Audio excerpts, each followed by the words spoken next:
ભાગનાથનો શરીર છે. બોલો. જી બાપજી, ગીતાના 6થા અધ્યાયમાં ભગવાન કૃષ્ણએ યોગારૂઢ શબ્દ વાપર્યો છે, તો આ શબ્દ ઉપર પ્રકાશ પાડવા વિનંતી.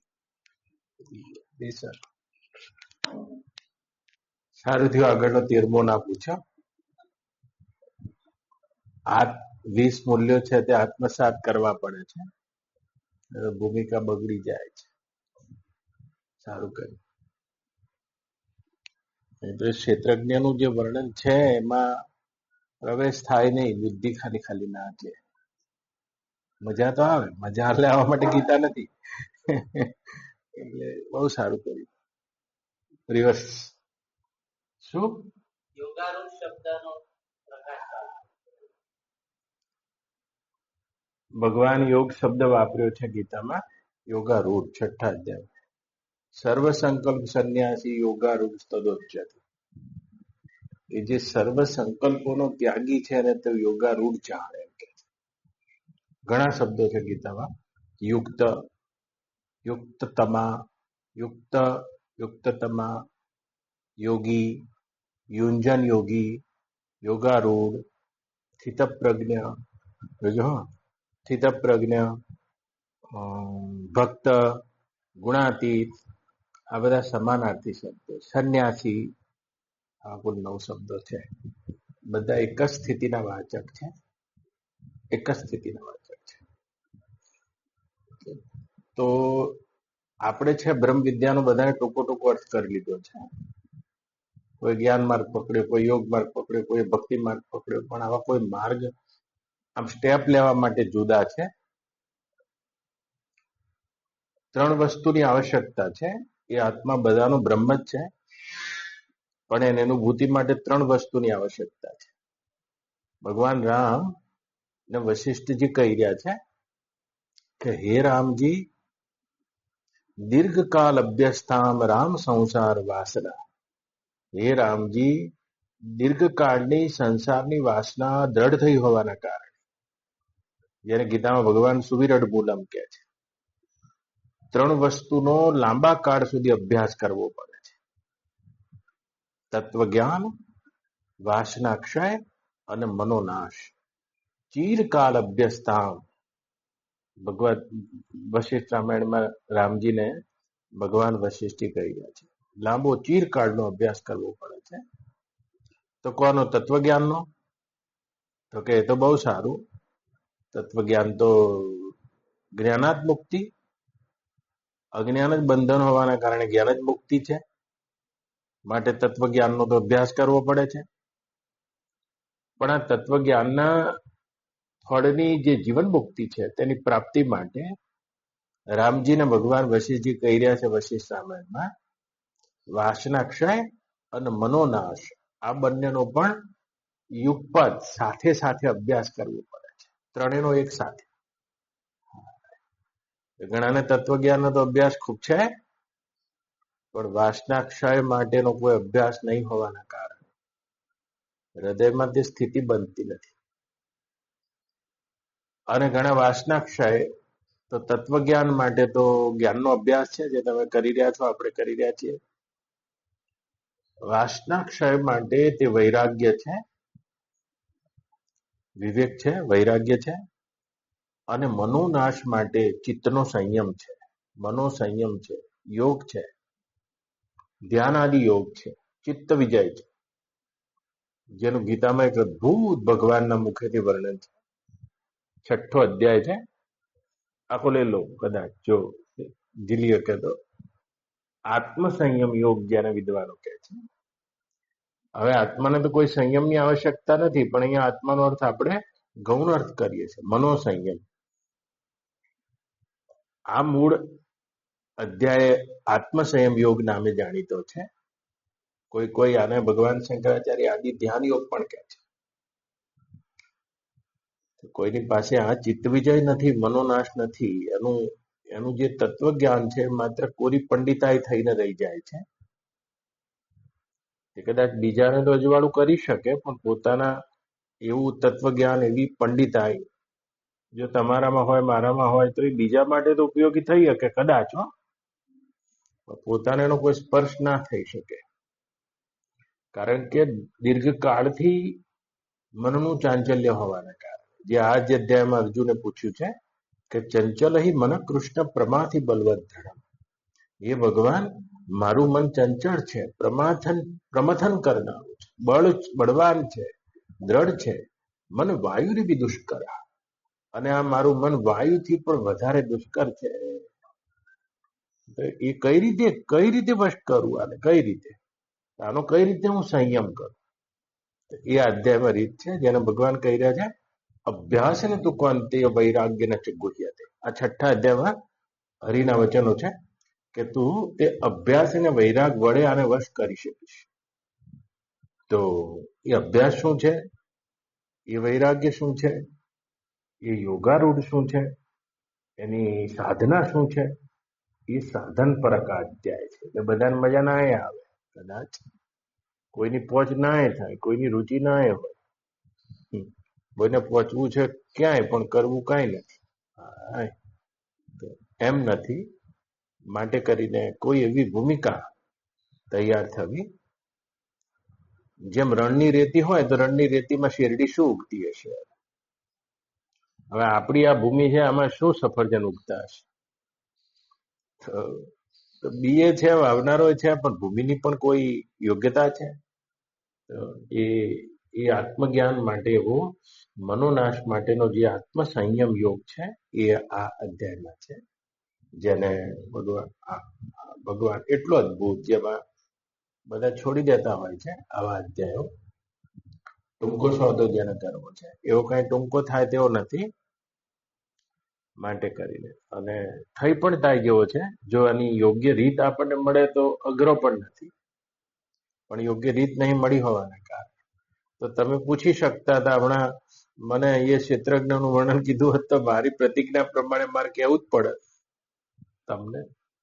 પણ સારું થયું કે તમે હજુ એ પ્રક્રિયાને પૂછો છો, એ બહુ સારી વાત છે. ભગવાન અહીંયા આત્મસંયમ યોગ કહી રહ્યા છે. આખો અધ્યાય એટલો અદભુત છે, જો તમે ખાલી ઓરલી પણ આને વાંચી જાઓ, વર્બલી પણ આને જોઈ જાઓ તો પણ ઘણા બધા સ્થિર થઈ જશો. અને જો આનો અર્થ સમજી જશો તો 90% સ્થિર થઈ જશો, અને એના અર્થમાં ગતિ કરી જશો. પૂરું થઈ ગયું. ભગવાન જ્યાં 5મો અધ્યાય બોલ્યા છે તો ભગવાન એટલું બોલ્યા કે જ્ઞાત્વા મામ શાંતિ મુચ્છતિ, એમ કરી 5મો અધ્યાય પૂરો કર્યો છે. તું મને જાણી જઈને શાંત થઈ જઈશ. મૂળ વાત તો જાણી જવાની જ છે આખી ગીતામાં. યદ જ્ઞાત્વા પુનર્મોહમ નવાપ્યસી, આવું પણ બોલ્યા છે ભગવાન. આ મને જાણીને તે પુનર્મોહને નહીં પામું, એમ કે છે. 13મા અધ્યાયમાં પણ બોલ્યા જ્ઞેયમ યદ પ્રવક્ષ્યામિ યદ જ્ઞાત્વા અમૃતમશ્નુતે. તું એ જાણીને તે અમૃત તે થઈ જ જઈશ. માટે ભગવાનનું આખું એ જોર જ્ઞાન ઉપર છે. પણ આ જ્ઞાન કઈ ભૂમિકામાં થાય, કઈ ભૂમિકામાં ટકે, કઈ ભૂમિકામાં પ્રકાશ કરે, અને એ ભૂમિકાની પણ અહીંયા વાત કરી રહ્યા છે. માટે ગીતા અદ્ભુત ગ્રંથ છે. અર્જુન જેવા મનુષ્ય માટે આ છે. આપણા જેવા અર્જુન જેવા એટલે આપણા જેવા જે ચંચલ છે. અને અર્જુન એટલે માનવીય મર્યાદાઓનું મ્યુઝિયમ છે. તો આખી જેટલી પણ માનવીય મર્યાદાઓ હોય બધી દોરવી હોય, આમ ચિત્ર દોરી અર્જુનનું જ બને. અને એ જે મર્યાદા આપણામાં છે એ એનામાં છે. આ કોઈ જનક નથી કે જેને અષ્ટાવક્ર કહી રહ્યા છે. એના ઉપર તો આપણે બોલ્યા જ છીએ. તો એ તો જનકને અષ્ટાવક્ર કહી રહ્યા છે. એક સીધી વાત જ કરીને બ્રહ્માંડ સંસાર વાની વા કરીને અષ્ટાવક્ર ગીતા ચાલુ થઈ ગઈ છે. એના હૃદયમાં કોઈ ચંચાળતા નથી. જનક પોતે સ્વયં યોગારૂઢ છે, જેનું ગીતામાં ભગવાન નામ લીધું જનકાદય કરીને. સ્વયં યોગારૂઢ છે. 20 મૂલ્યોની એના આગળ ચર્ચા બેકાર છે, કારણ કે એની બાજુમાં રહેનારને 20 મૂલ્યો આપોઆપ આવી જાય એવા છે. એવી એનામાં ચંચળતા નથી, એવી દુવિધા પણ નથી, એવા બધા એના મનમાં પ્રશ્નો પણ નથી.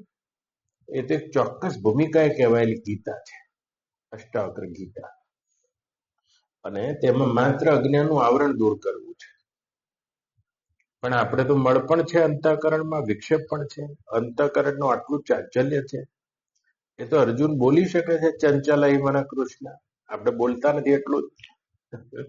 આવો અને એ ચંચળતાને દૂર કરવા માટે આ છઠ્ઠો અધ્યાય છે, જેમાં ભગવાન યોગારૂઢ શબ્દ વાપર્યો છે. હવે યોગ શબ્દ જયારે પણ આવશે ત્યારે ઘણા બધાના ભળતા અર્થ થઈ ગયા છે. ટીવીમાં યોગ ચાલે છે, એવા કેટલા યોગી છે, કોઈ વેશધારી છે, કોઈ લઠધારી, કોઈ મઠધારી, કોઈ 5 ઇન્દ્રિયા ઘસ મારી.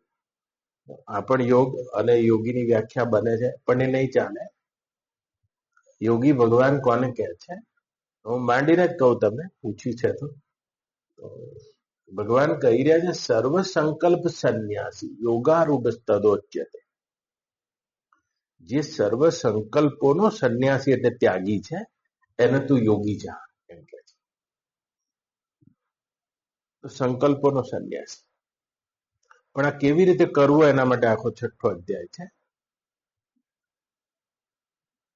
તો જુઓ અને માંડીને કહું તમને, એક જ પરમાત્માની અખંડ સત્તા છે, બીજું કાંઈ નથી. પણ ધરતીમાં ઉગવું એવો સ્વભાવ છે, એવો એ પરમાત્મામાં એટલે મારામાં એ બ્રહ્મા જ્ઞાન ફૂરણ ફૂરવા એવો સ્વભાવ છે. ફૂરવું જ્ઞાન ફૂરણ ફૂરે તો એ આત્મા છે, નહીં તો પરમાત્મા છે.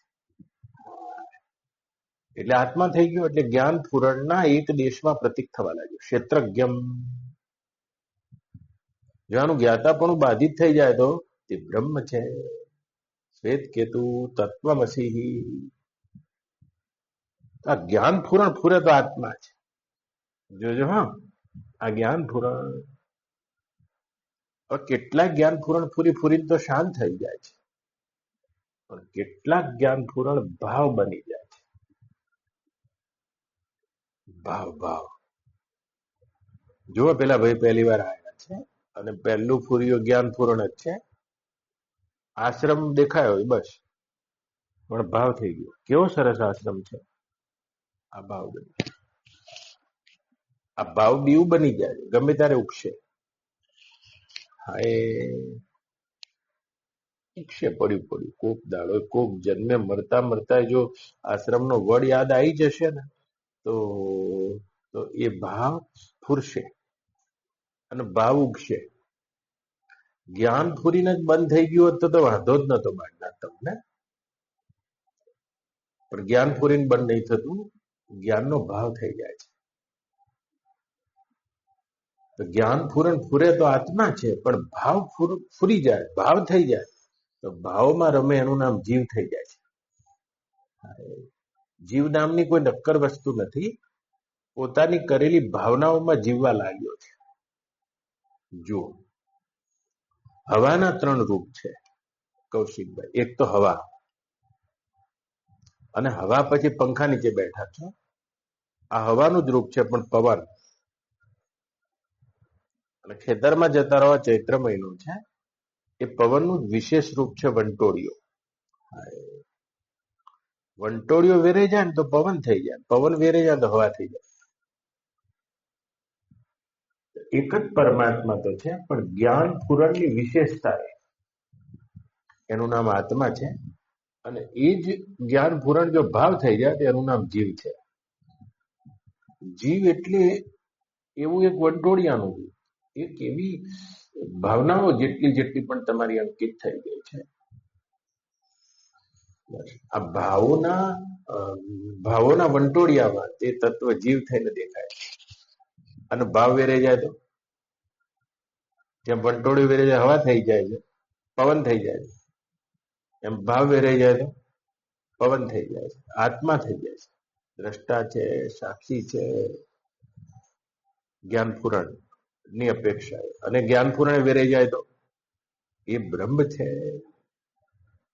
તો વંટોળિયાને હવામાં શું ફેર? કશો ફેર નથી.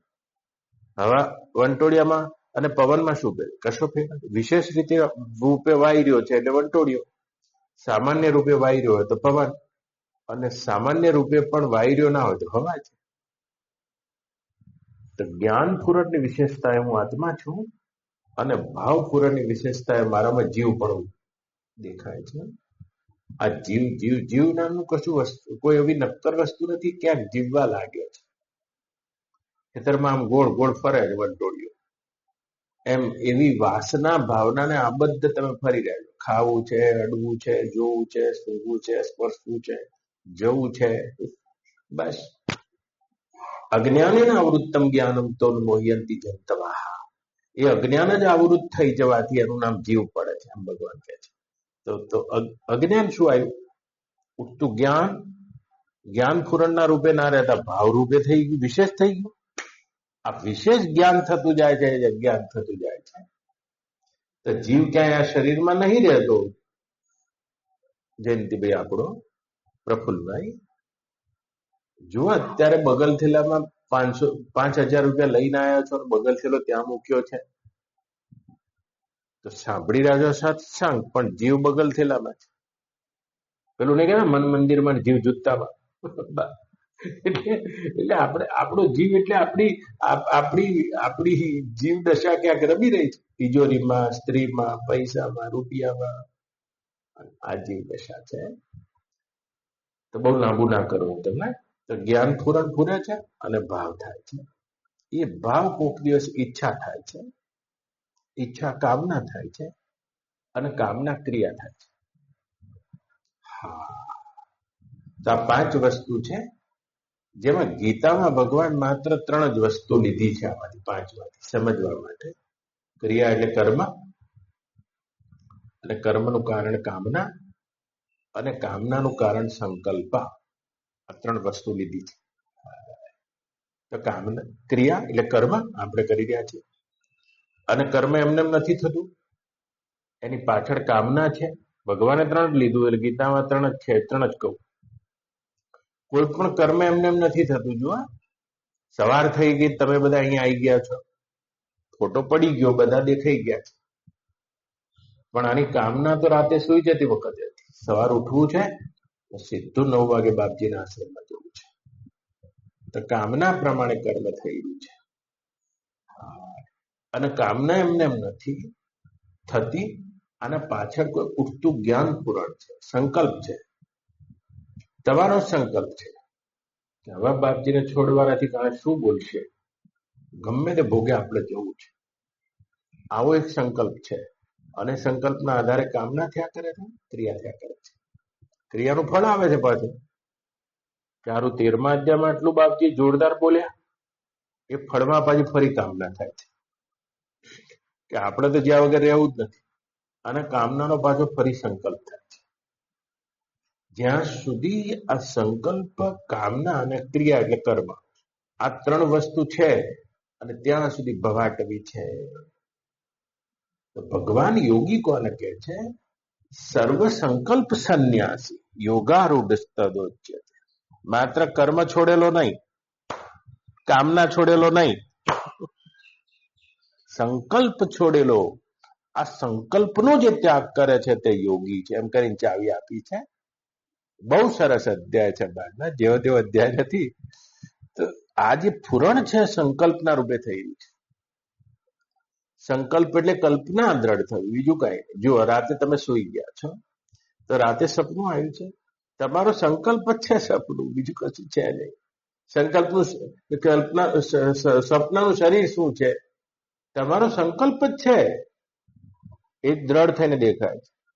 સપનામાં પત્ની આવી ગઈ છે, પદાર્થ આવી ગયા, જે પણ કઈ બધું આખું એ સપનું સંકલ્પ રૂપ છે.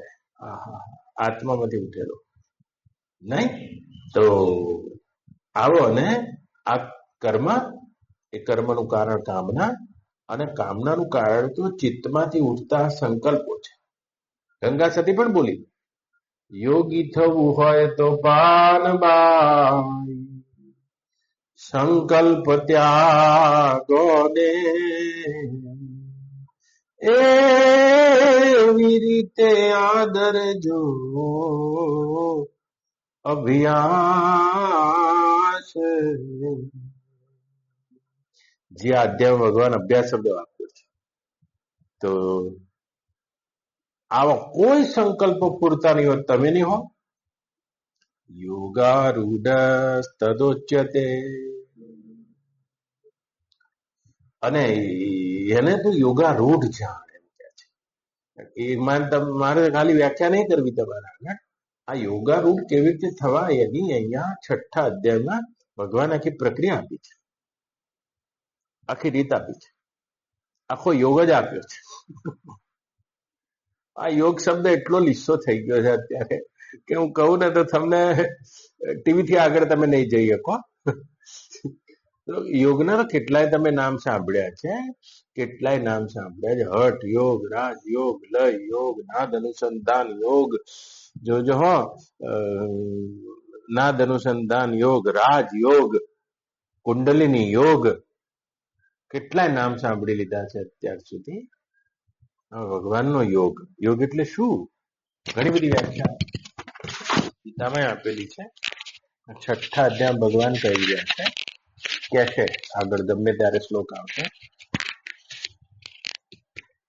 12 એ કહી રહ્યા છે કે તમ વિદ્યા દુઃખ સંયોગ વિયોગ, તમ વિદ્યા દુઃખ સંયોગ વિયોગ યોગ સંગીતમ શ્રી ભગવાન વાચ.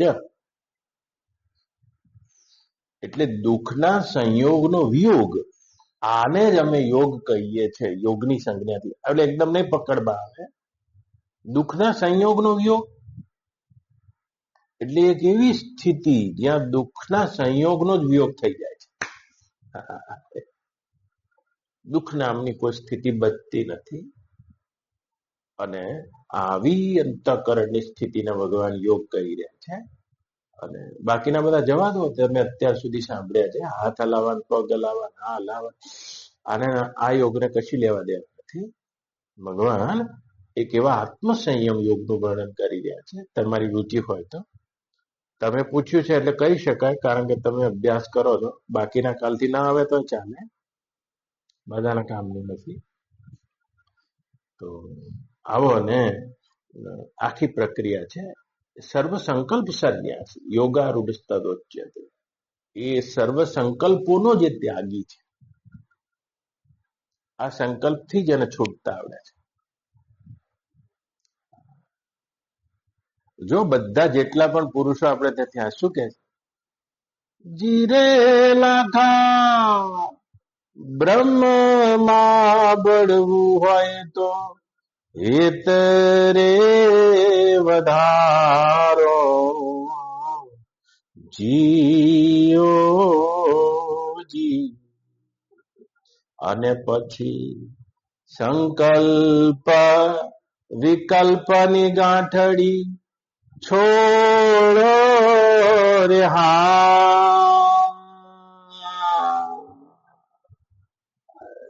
સર્વ સંકલ્પ સંન્યાસી યોગારૂઢ તદોચ્યતે. તાવ સીધા સંકલ્પ ના છૂટે, આમ બેઠો એવા. પેલા તો કર્મ એટલે ક્રિયા છૂટે છે, એના પછી કામના છૂટે છે, અને એના પછી સંકલ્પ છૂટે છે. એવું ઓપરેશન છે. બહુ લાંબુ અધ્યાય, 28 શ્લોકો એવા કંઈક છે. તો અદભુત, આને આત્મસાત કરવો પડે છે. અને પછી આવા યોગારૂઢને વળી બ્રહ્મ જ્ઞાન કરવામાં વાર કેટલી લાગતી હશે?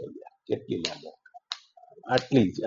હે રામજી ફૂલો ટેની તોડને પરિશ્રમ है, अपने आप को जानने में क्या परिश्रम.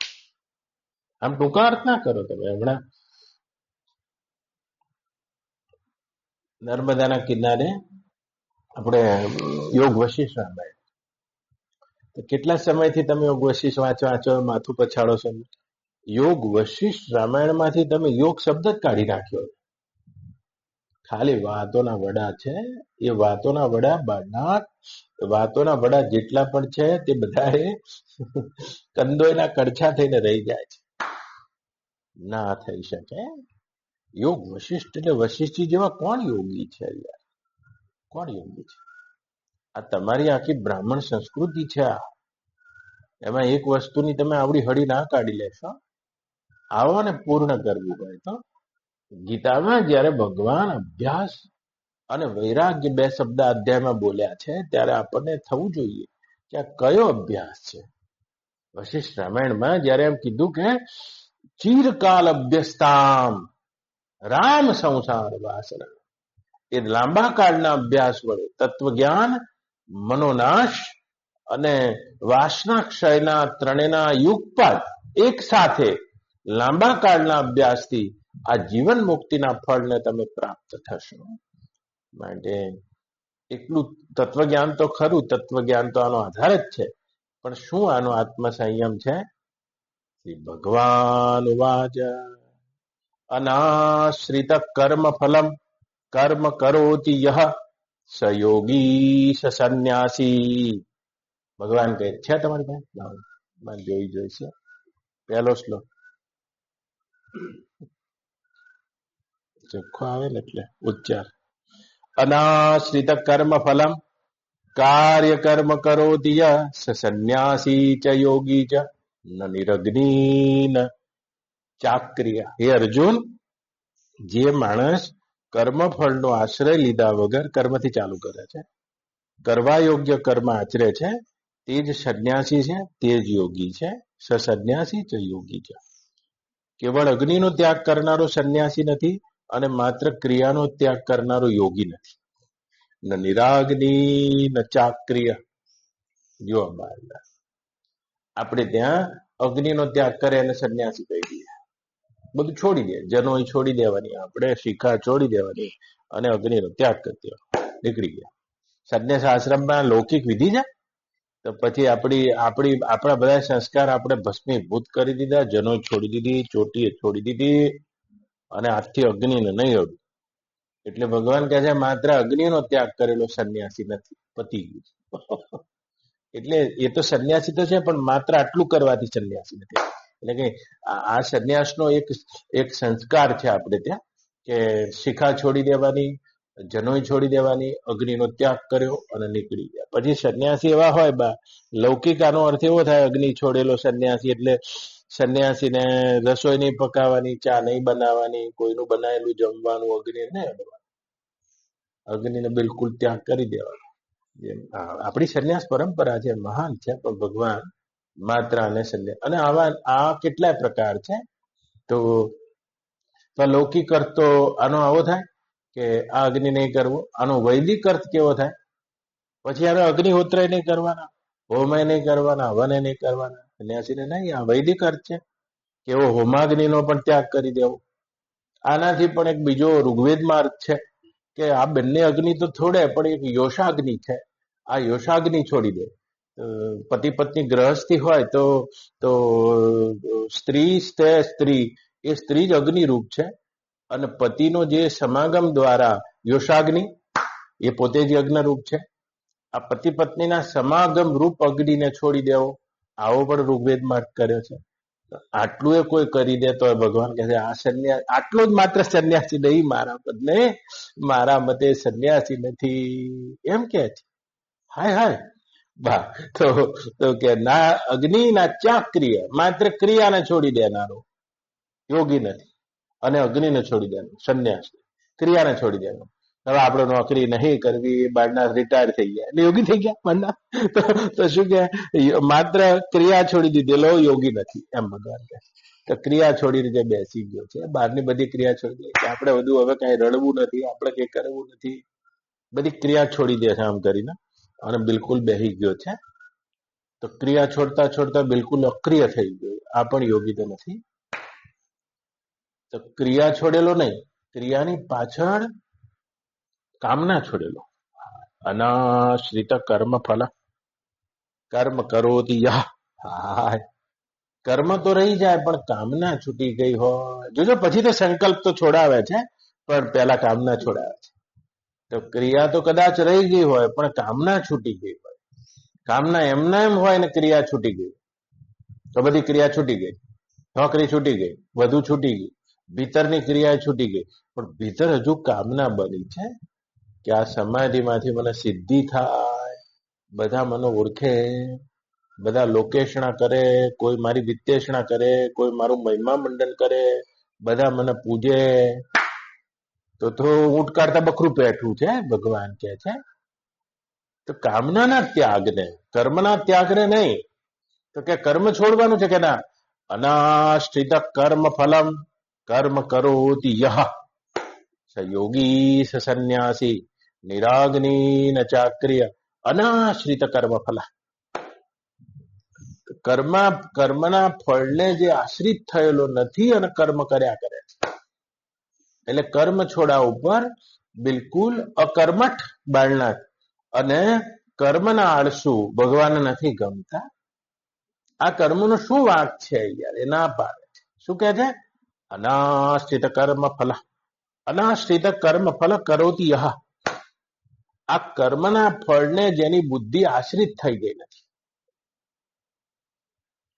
તો એવું હોય ખરું કે કર્મ થઈ જતું હોય અને કર્મના ફળને આપણી બુદ્ધિ આશ્રિત ના હોય, કર્મના ફળને પરાધીન ના હોય, મૂળ ગાય કરવાનો છે એવું કામના રહિત કોઈ કર્મ હશે? બાળના કરોતિ યહ. કર્મ થવા દો, કર્મનો કોઈ વાંક નથી બાળનાથ. આખી સમષ્ટિનો જો વિચાર કરશો તો એક સમષ્ટિમાં એક જ પરમાત્મા અને પરમાત્માનો સંકલ્પ કામ કરી રહ્યો છે.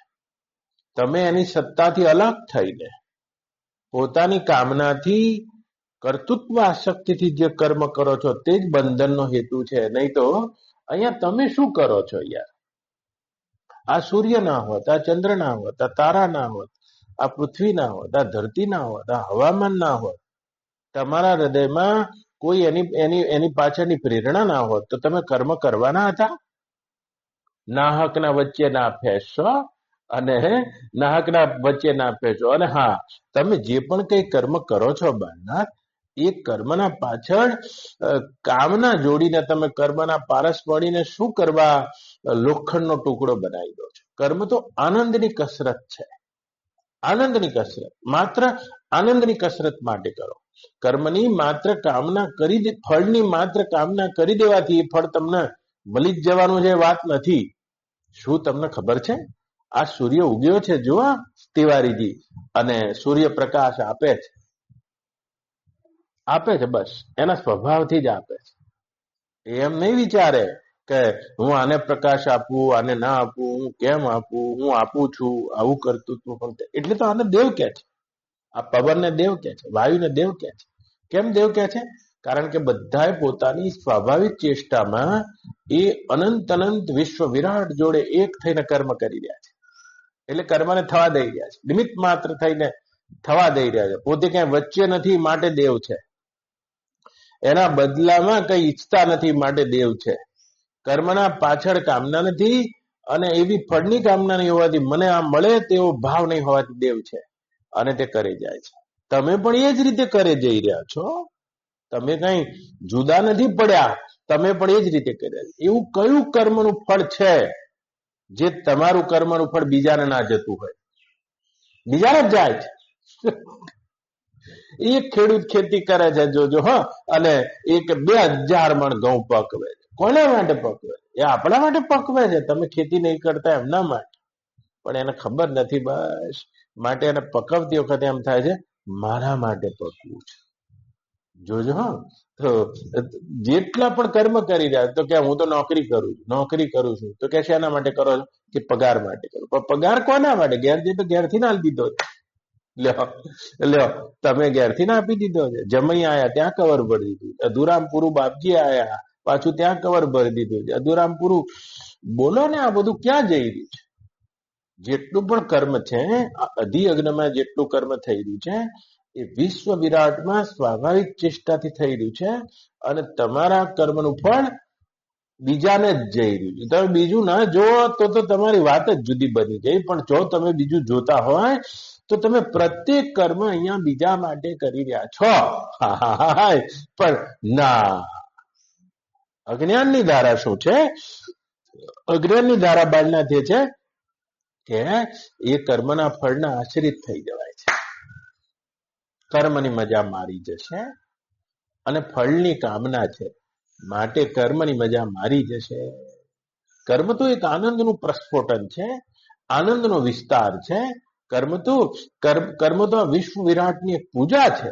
18મા અધ્યાય ભગવાન કે છે સ્વકર્મણા તબ અભ્યમ અર્ચ્ય સિદ્ધિમ વિંદતિ માનવાહા. હે અર્જુન, આ સ્વકર્મની સ્વાભાવિક પૂજા દ્વારા, મુજ વિશ્વ વિરાટની અર્ચના દ્વારા કેટલાય પુરુષો સિદ્ધિને પ્રાપ્ત થઈ ગયા છે. પણ મુજે ક્યાં મિલેગા? તો મુજે ક્યાં મિલેગા, કોઈ કર્મ એવું ખરું ખરું બાળના કે મુજે ક્યાં મિલેગા ના ઘેરાવામાં ના હોય? આવો એ છૂટી જાય તો એના કર્મના પાછળની કામના છૂટી જશે. સંકલ્પ કેવી રીતે છૂટશે એમ તો ભગવાન કહે છે, પણ પહેલા એ કામના છૂટ્યા વગર સંકલ્પ છૂટી દે, કર્મ થતું રહે. ઊંધું શું પકડ્યું તમે? ભગવાન કહી રહ્યા છે એ કામના એમની એમ રહી ગઈ અને કર્મ છોડી દીધું. તો કામના પાછળ ને સંકલ્પો તો બધા એમને એમ રહેશે. અરે આગળનું છૂટી ગયું છે, કર્મ છોડી દીધું છે. નહીં, તો કર્મમાં પણ બહુ સારું બોલ્યા, અનાશ્રિત કર્મ ફલમ કર્મ કરોતી યહ એમ કે છે. કર્મ શબ્દ વાપરે. જો આ સંસ્કૃત ભાષાની મજા છે. આના ટૂંકા ટૂંકા અર્થ પણ આપણે કર્યા છે બાળના. યત કરોતી, ફળની કામના છોડીને જે કરવું એ કરો એમ નહીં કહેતા ભગવાન. આવા કેટલાય ધર્મો, હજુ તો 250 ધર્મો ભારતમાં છે. હા એવા ચાલેલા ડિસ્કોડેક ધર્મો કહેવાય કે કર્મની કામના છૂટી જાય તો પછી જે કરીએ ચાલે, જે કરીએ ખાઈએ ચાલે, જેવું કરીએ એવું ચાલે, એમ નહીં કહેતા. કર્મ કરોતી, શાસ્ત્ર વિદિત, શાસ્ત્ર વિહિત અને શાસ્ત્રની મર્યાદા યુક્ત જેટલા પણ કર્તવ્ય કર્મો છે, કરવા જેવા કર્મો છે, એ કર્મ એ જ કરવાના, પણ કેવા કે કર્મ ફળની આશા છોડીને, એટલે એનો આશ્રય છોડીને. હવે જોજો, આનો પણ આપણે ટૂંકો અર્થ કર્યો છે બાળના ગીતાનો. તમે એવો જ અર્થ કર્યો કે આપણે કામના રહિત કર્મ છે. હવે આશ્રમમાં કરીએ એટલે કામના રહિત જ છે ને, તો થઈ ગયું બાળના. 3 પ્રકારની આસક્તિ છે. કામના રહિતની પાછળ આટલી 3 બાબતો આવવી જોઈએ બાળનાથ.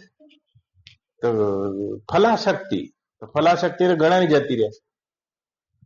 આ તમે લ્યો, બધાની આ પાથરના પાથરો છો, આ બધાના ફોન કરો છો બાળના, બધાના જેના ફોન આવે, કૌશિકભાઈ બાપજી મળશે, ક્યાં મળવાના ને, આજે આવી જાઓ, કે આજે આટલા વાગે મળે, નહીં મળે, ચાલો બધાને હમણાં ચા પાશો, બધાને તરબૂચ ખાશો, એટલે કામના તો છે જ નહીં ને. પણ બાળના કાલે આની આ સેવા હું ઝાલાજીને આપી દઉં તો મરી ગયા. તો ફલાશક્તિ તો જઈ છે, પણ હું કરું છું આ કર્તૃત્વ આસક્તિ નહીં જતી, આ બીજી આસક્તિ છે. અરે રે આસક્તિ છે. તો ફળ તો નહીં જોયું. એવા ઘણા તમે સજ્જન જ છો ને, ફળ તમારે નહીં જોયું. આ પાત્રો એમાં તમારા કૌશિકભાઈ જોડથી હું જોયું, કશું જોઈતું નથી. પણ જો કૌશિકભાઈ તમને ફોન કર્યા વગર સીધા આવી જશે તો બાપજી જોડે, તમારું શું અનાશ્રિત પણ છે.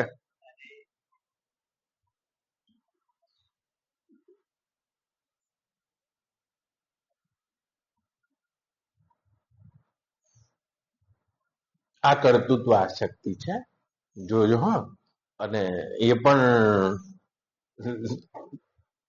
પણ યોગ ધારામાં આગળ નહીં જઈ શકે. માટે કર્મ તો થતું રહે, પણ અનાશ્રિત કર્મ ફલનો અર્થ છે ફલાશક્તિ તો છૂટે, પણ કર્તૃત્વ આસક્તિ પણ છૂટે. અને આનાથી પણ એક બહુ જ મોટી આસક્તિ છે, ત્રીજી બાજુ કર્માશક્તિ. કર્માશક્તિ જોજો. હા, આ ખીચડી ચલાવતા હતા ને કેટલું બધું પુણ્ય કરતા હતા તમે બધા ભેગા થઈને, પણ આ જેટલા લોકો બહુ મોટી જગ્યાએ અન્નક્ષેત્રો ચલાવતા હશે, અને એક રાતમાં અન્નક્ષેત્ર બંધ થઈ જાય તો એમની ઊંઘ ઉડી જાય. શું કારણ? એમને કશું કર્મનું ફળ જોઈતું હતું કે જોઈતું તો નથી. ઘણાની કર્તૃત્વ આસક્તિ પણ નથી, પણ કર્મ આસક્તિ હોય છે. આ મારે ઘરે જવાનું, સારી આસક્તિ બંધ ના થવું જોઈએ. અલ્યા તારી આસમાન સે ગીરી પાછી ખજૂર પે લટકી. આ 3 પ્રકારની આસક્તિ છે. આના ઉપર તો વર્ષોથી બોલ્યો છું, કોઈ ક્યાંક ગીતામાં જાહેરમાં બોલ્યો છું. પણ બાળનાર ફલાશક્તિ એટલે મોટાની છૂટતી નથી. એની પાછળ બહુ જ મોટી કામના જવાબદાર હોય છે. પણ એવા કેટલાય મેં જોયા છે જેની ફલાશક્તિ છૂટી જાય છે, કેટલાય જોયા છે. પણ તોય જેને ભગવાન અનાશ્રિત કર્મ ફલ કહે છે એ સ્થિતિ નહીં આવતી. કેમ? કારણ કે કર્તૃત્વ આસક્તિ નહીં છૂટતી. એ બેઠા બોલતા હોય છે કે મેં આટલું કર્યું, જો હજુ આ કરી રહ્યો છું, હજુ મારે આ કરવું છે, આ નહીં છૂટતી. આ પણ એ ભીતરની કામના છે.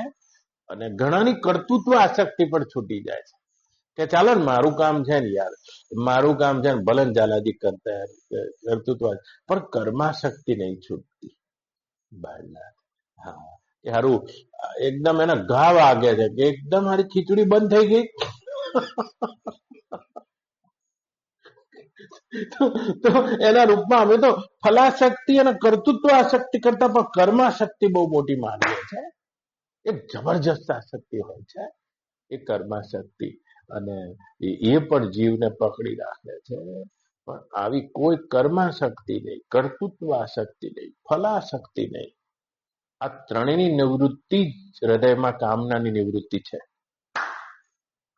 યાદ રાખજો, માત્ર ફળની ઈચ્છા છોડી દેવી તે કામનાની નિવૃત્તિ નથી. હજુ બાદ હું જ કરું ને મેં જ કર્યું છે ને બીજા કોઈ કરવાય ના દઉં, અને હું જ કરી રહ્યો છું, મારું કરેલાની તમે નોંધ લો, અને એમ કે મને કઈ કહો છેલ્લે છેલ્લે થેન્ક યુ તો તમે કહો ઓછામાં ઓછું મને, અને ત્યાં સુધી પણ હજુ કામનાનો ભેદ છે, કર્તૃત્વ આસક્તિ છે બાળક. અને એ બે છૂટી ગઈ હોય લો ને ઝાલાજી, પણ તોય કર્માશક્તિ, તોય કર્માશક્તિ કોણ છે? પાગલ છે?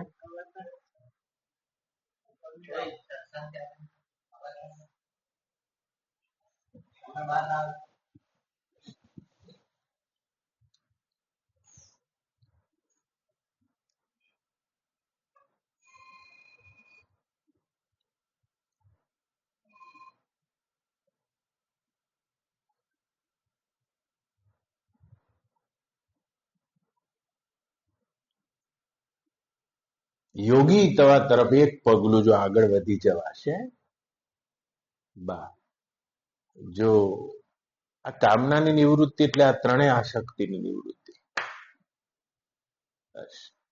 એ સમષ્ટિ ભાવ અને સમષ્ટિ ઈશ્વરને જાણ્યા વગર આવી ના શકે નંદુબા. ફલાશક્તિ શું રે, નાના ફળમાં શું બંધાવવાનું? તમને કદી ખબર છે કર્મનું સાચું ફળ શું છે? કર્મ તો આનંદની જ પ્રસ્તુતિ છે, આનંદનું જ પ્રસ્ફોટન છે.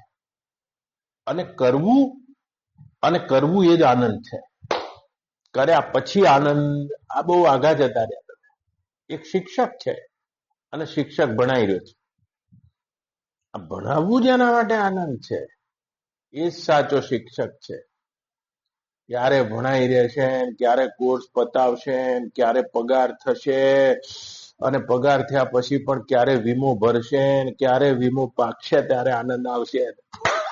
મારા બેટા આ કેટલું વાયા વાયા થઈ ગયો છે. આ યાર આ નહીં બ્રાહ્મણોના દેશમાં યાર, આ તો કર્મ કરવું જે જ આનંદ છે. પણ કેવું કરવું, આ કરવું, શાસ્ત્ર વિહિત કર્મ કરતા કરતા એ કર્મનો જ આનંદ પ્રસ્ફોટન થાય. સમજવાનું, તમે સમષ્ટિ ભાવમાં જીવી ગયા, કર્મનો આનંદ ના કે બાપજી કર્મનો આવ્યો કઈ આનંદ. તમને કદી ખબર છે?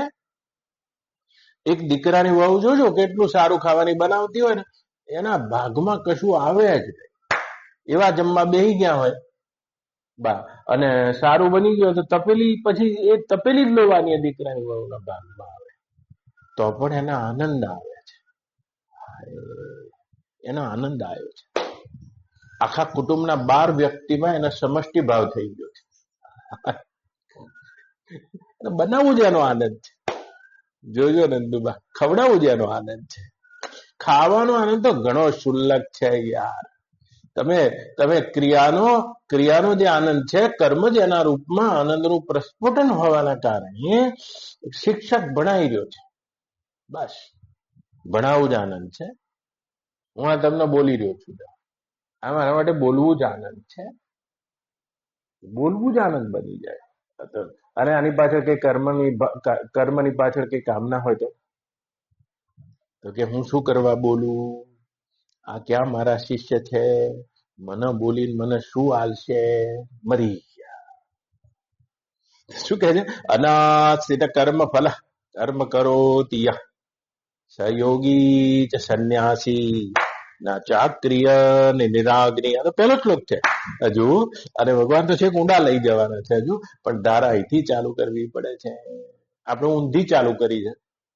કામના એમને એમ બનેલી રહી, કામના આપણી એમને એમ બનેલી રહી અને કર્મ છોડવા ઉપર ભાર મૂકી દીધા છે. ભગવાન ના પાડે રણના મેદાનમાં જે યોગ સાધી શકાય છે તે યોગનું નામ આત્મ સંયમ યોગ છે. કઈ આગા પાછા થયા વગર. અને આગા પાછા થયા વગર તો ઘણાને જોવા બા કામના ખૂબ છે અને કર્મ છોડી દીધા છે. આને ઢોંગી કે છે. ઘણાને કામના છે અને કર્મય છે, આને સંસારી કે છે, આપણા જેવા. અને ઘણાને કામના છૂટી ગઈ છે અને કર્મ થઈ રહ્યા છે. આ યોગી થવાના રસ્તે છે એમ ભગવાન કે છે. એને કામના છૂટી ગઈ, મનમાં તો કેટલાય લાડવા ફૂટે છે. મિથ્યાચાર ઉચ્યતે, ગીતાનો શબ્દ છે આ મિથ્યાચાર છે. આ છોડી દેવાના, આ ત્યાગનો શું અર્થ છે? ભગવાન ના પાડી રહ્યા છે કે જે બહારથી તો અર્જુન ત્યાગ કરે છે પણ ભીતરથી તેનું ચિંતન કરે છે. વિષય વિનિવર્તન્તે નિરાહારસ્ય દેહિનામ રસોપસ્ય રસો વર્જ પરમ દ્રષ્ટવા નિવર્તતે. વિષય વિનિવર્તન્તે નિરાહારસ્ય દેહિનામ, એ ગમે તેટલા નિરાહાર રહી જવામાં આવે તો પણ વિષયોમાં રસ બુદ્ધિ છૂટતી નથી. અને ભીતર રસ બુદ્ધિ હોવાના કારણે વિષયોનું ચિંતન થયા કરે છે. અને બહારથી વિષયોનો ત્યાગ કર્યો છે, બહારથી કર્મોનો ત્યાગ કર્યો છે. ના ના, એવાને સંન્યાસી પણ નથી કહેતા, એવાને યોગી પણ નથી કહેતા. આગળના શ્લોકમાં ભગવાન સંન્યાસી એ જ યોગી છે તેમ વર્ણન કરીને આ યોગની એક અદ્ભુત યુક્તિને આ 6થા અધ્યાયમાં આપી છે. કદાચ 8-10 દિવસ થાય, 28 શ્લોક છે, પણ તમે પૂછ્યું છે તો મારે 10-12 સેશનમાં કહેવું જોઈએ. અને એટલો અદ્ભુત યોગ છે કે જેમાં એક આત્મસંયોગ યોગ, અને આ યોગનું ફળ છે તદ વિદ્યા દુઃખ સંયોગ વિયોગ સંગીતમ ઇતિ યોગ. આ અધ્યાયમાં કહેવાના છે દુઃખના સંયોગનો જ વિયોગ થઈ જાય, આ સ્થિતિનું નામ યોગ છે. એ કેવી દુઃખપૂર્ણ સ્થિતિ હૃદયમાં આવે છે અને એને ભગવાન યોગારૂઢ કહી રહ્યા છે. અને આવી સ્થિતિ બિલકુલ બે રણના વચ્ચે પાછી, ક્યાંય અરણ્યમાં નહીં. અરણ્યની વિદ્યા છે. અરણ્યમાં તો આવી શકે, અરણ્ય તો ક્યાંય, અરણ્યમાં તો કોઈ એવા દ્વંદ ઉભા નથી. અને તમે લાવો ઔપનિષદીય જેટલી પણ વિદ્યા છે આ બધી અરણ્યની વિદ્યા છે. અરણ્ય એટલે જંગલની વિદ્યા. અને ત્યાં કોઈ એવા રણ નથી, ત્યાં કોઈ એવી આપાધાપી નથી, ત્યાં કોઈ બીજું કોઈ દ્વંદ નથી અને તમારે બ્રહ્મ વિદ્યા સાધવી છે. પણ આ તો બિલકુલ બે રણના વચ્ચે ઉભેલો રથ છે, રણની વિદ્યા છે. અને ગીતાના ગાયક તે શ્રી હરિ ભગવાન શ્રી કૃષ્ણની મહાનતા રીત એ છે કે અરણ્યની વિદ્યાને રણમાં કેવી રીતે એપ્લાય કરી શકાય. રણમાં છીએ, ઉઠીને તરત જવાનું છે ઓફિસે, ઉઠીને તરત મળવાનું છે પત્નીને, બાળકોને, છોકરાને, ઘરમાં. કોઈ પૈસા લેવા આવ્યો છે, કોઈ પૈસા આપવા આવ્યો છે. આ બિલકુલ વ્યવહારમાં ઉભા છે. અને આવો તો ભગવાન એક એવા યોગારૂઢની સ્થિતિ બતાવે છે. ભગવાનનો યોગારૂઢ એટલે સમાધિમાં ચડી ગયેલો માત્ર નહીં, વ્યવહારમાં પણ તેની યોગારૂઢ સ્થિતિ બદલતી નથી. ગીતાને તમે ધ્યાનથી જોશો તો 10મા અધ્યાયમાં ભગવાન એક શબ્દ વાપર્યો છે, સ અવિકલ્પ યોગેન. અવિકલ્પ યોગ આ ભગવાનનો શબ્દ છે. અવિકલ્પ યોગ કોને કહે છે? કે જ્યારે સમાધિની ઉત્તંગ સ્થિતિમાં તો તમે કંપન રહિત થઈ ગયા છો, પણ વ્યવહારમાં આયા તો વિક્ષેપ થાય છે. નાના, વ્યવહારના વિક્ષેપમાં પણ જે કંપન ના પામે, વિક્ષેપ અને સમાધિ આ બંનેમાં એક સ્થિતિ રહે, અને આને અવિકલ્પ યોગ કહે છે. અરણ્ય અને રણમાં, જાગ્રતમાં અને સુષુપ્તિમાં, સમાધિમાં અને વ્યવહારમાં આ એક સ્થિતિ રહે, અને એને ભગવાન યોગારૂઢ કહે છે. અને એ સ્વયંમાં અર્જિત કરી છે એમને, અને આપણને પણ તેની ચાવી બતાવે છે, ગુર બતાવે છે. તો કર્મનો થાક નહીં લાગે. અને એ કર્મમાં કોઈ ઇન્વેસ્ટ નહીં રહે. બસ કે આપણે કર્મમાં ઇન્વેસ્ટ કર્યું છે.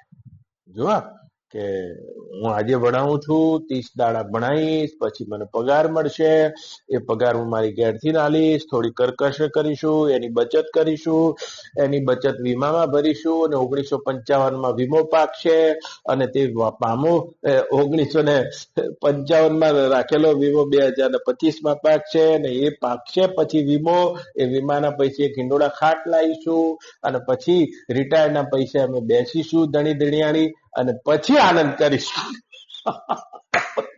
યાર, અને જોજો આપણે પ્રત્યેક કર્મમાં કર્મના ફળની આસક્તિ છે, એટલે આનંદને ઇન્વેસ્ટ જ કરતા ચાલ્યા છે.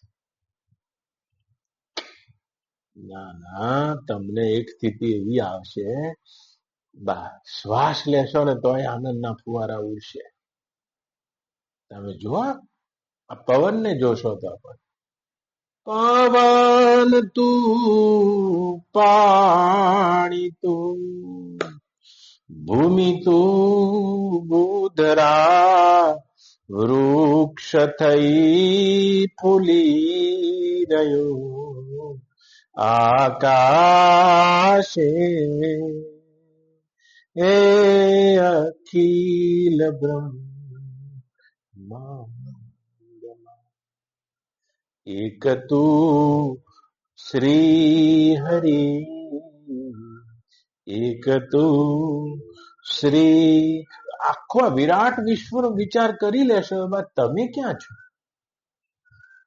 હાથ ઊંચો કરજો, આ ક્રિયાને તમે નીચો કરજો. એ વિશ્વ વિરાટની સત્તાથી શું કરવા જુદી પાડો છો? પ્રત્યેક કર્મ દ્વારા તમે તમારા આત્મલિંગની પૂજા કરી રહ્યા છો. હે રામજી, એ ના સમજણ પડે તો પ્રત્યેક ક્રિયા દ્વારા તે વિશ્વ વિરાટની પૂજા કરી રહ્યા છો. આવો ને કર્મને નાના ફલકના ઘેરાવામાં ના લાવો. આટલા ફળ ઉપર દ્રષ્ટિ કરીને કર્મના પારસ મળીને ન પેલી એ કરી દો. દેવ તમે એ સમષ્ટિ સાથે એકાકાર થઈ પ્રત્યેક કર્મ સાથે આનંદના ઓઘને અનુભવો. કર્મના પાછળ એ ફળની કામના, એટલે ફલાશક્તિ, ફળની કામના, કર્તૃત્વની કામના અને કર્મની કામના. કર્માશક્તિ, ફલાશક્તિ અને કર્તૃત્વાશક્તિ બિલકુલ આત્મ અજ્ઞાનની દશામાં ઊભી થયેલી આસક્તિ છે. અને એટલી કાપીને કર્મ તો નિમિત્ત માત્ર ભવ સભ્ય સાચીના. એ વિરાટ વિરાટ પુરુષના આ પ્રત્યેક અંગો એ અંગી છે ને, તમે એના અંગ છો. અને એટલે જોડાઈ જઈને કર્મ કરી દો, કામના શેષ થઈ જશે. પછી સંકલ્પોનું શું થશે? એના માટે ભગવાન આખો અધ્યાય કહેવાના છે, જેને માંડીને કહું, એ ભીતરના જેટલા પણ સંકલ્પો છે, આનો ત્યાગી તે યોગી છે. સર્વ સંકલ્પ સત્યાસી યોગારૂઢ તદોચ્યતે. અને એ સંકલ્પોનો જે ત્યાગી છે એને તું યોગારૂઢ જાણ, એમ કરીને આ 6ઠ્ઠા અધ્યાયમાં સંકલ્પોના ત્યાગ માટેની યુક્તિ ભગવાને આપી છે, જેને 10 સેશનમાં કહીએ. ઓમ પૂર્ણમદ પૂર્ણમિદમ પૂર્ણાત પૂર્ણમુદચ્યતે પૂર્ણસ્ય પૂર્ણમાદાય પૂર્ણમેવાવશિષ્યતે. ઓમ શાંતિ શાંતિ શાંતિ. હરિ ઓમ. શ્રી ગુરુભ્યો નમઃ. હરિ ઓમ. ખતમ.